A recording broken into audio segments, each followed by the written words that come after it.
आइए आज एक ऐसी नई और बेहद अनोखी लहर के बारे में बात करते हैं जिसने इंटरनेट पर पूरी तरह से धमाल मचा दिया है।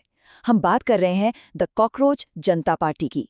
नाम सुनने में थोड़ा अजीब जरूर लगता है, लेकिन इस मूवमेंट ने अपने तीखे व्यंग्य से पूरे देश का ध्यान अपनी तरफ खींच लिया है।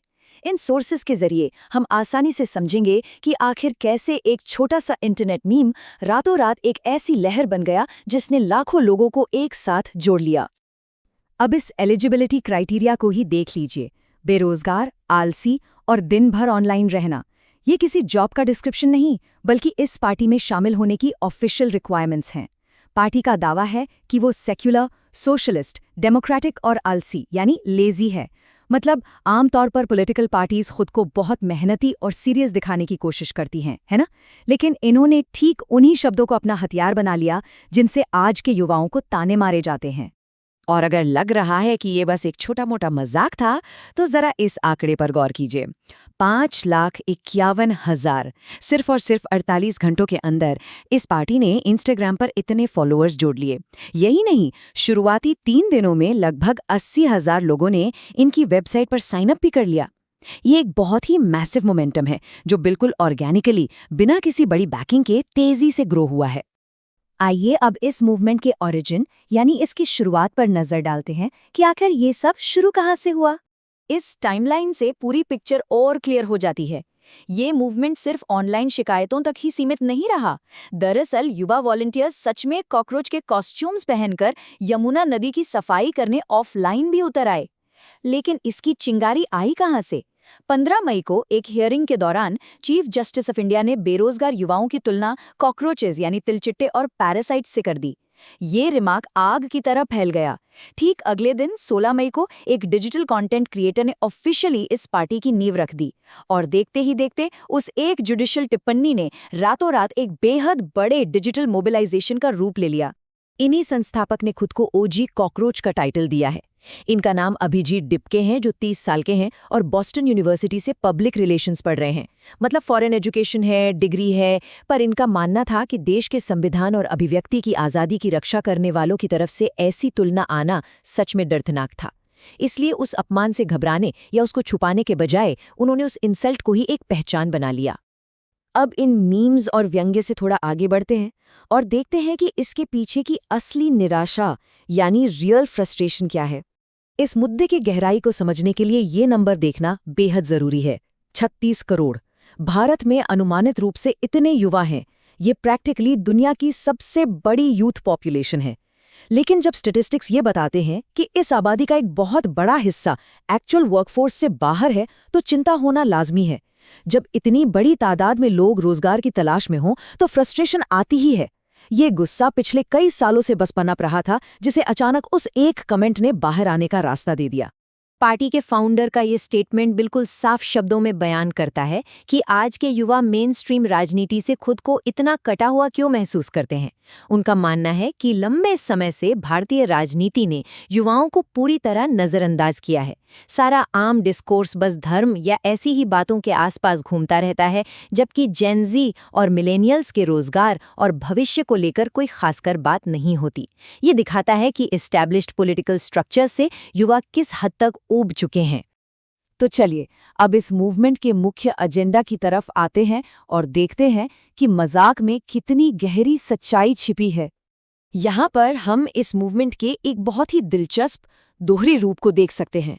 ये एक तरह से किसी ट्रोजन हॉर्स की तरह काम करता है। एक तरफ इनकी ब्रांडिंग देखिए, बिल्कुल absurd इंटरनेट ह्यूमर, जहां आलसी और बेरोजगार होने का जश्न मनाया जा रहा है। पर ठीक दूसरी तरफ इनकी मांगें बिल्कुल अलग ही लेवल पर हैं। वो न्यायपालिका, चुनाव आयोग और मीडिया की पूरी और स्ट्रिक्ट आज़ादी की मांग कर रहे हैं। इंटरनेट कॉमिटी का इशारा लेकर ये लोग सीधे तौर पर बड़े डेमोक्रेटिक इंस्टीट्यूशन से रैडिकल अकाउंटेबिलिटी की मांग कर रहे हैं। जब हम इन 5 मांगों को ध्यान से पढ़ते हैं, तो ये किसी भी नज़रिए से इंटरनेट ट्रोलिंग नहीं लगती।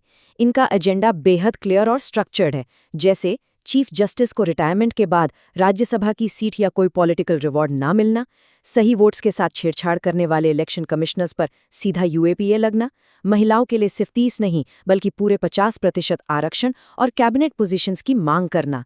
ये सारी बातें दर्शाती हैं कि इनका मेन लक्ष्य सिस्टम में गहरा बदलाव लाना है।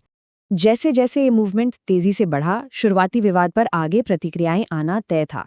आइए इस फ्रिक्शन और स्पष्टीकरण पर ध्यान देते हैं। इस पूरी घटना को निष्पक्ष रूप से देखें तो देश की सबसे बड़ी अदालत की तरफ से बाद में इस मुद्दे पर एक क्लैरिफिकेशन जरूर दिया गया। चीफ जस्टिस ऑफ इंडिया ने क्लियर किया कि उनका कॉकरोच वाला रिमार्क आम बेरोजगार युवाओं के लिए बिल्कुल नहीं था, बल्कि सिर्फ उन लोगों के लिए था जो फर्जी या बोगस डिग्रीज लेकर घूमते हैं।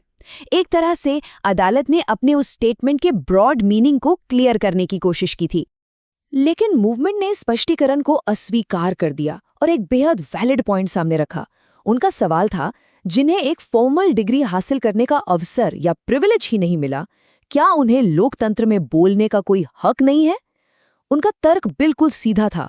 भारत के ग्रामीण इलाकों में बहुत से युवा ऐसे हैं जो औपचारिक शिक्षा के बिना रोजमर्रा की मजदूरी करते हैं। तो क्या बिना डिग्री वाला इंसान कॉकरोच बन जाता है? संविधान तो सभी को अभिव्यक्ति की आजादी देता है, चाहे उनकी शैक्षिक योग्यता कुछ भी हो। ये काउंटर आर्ग्यूमेंट लोगों से डीपली कनेक्ट कर गया।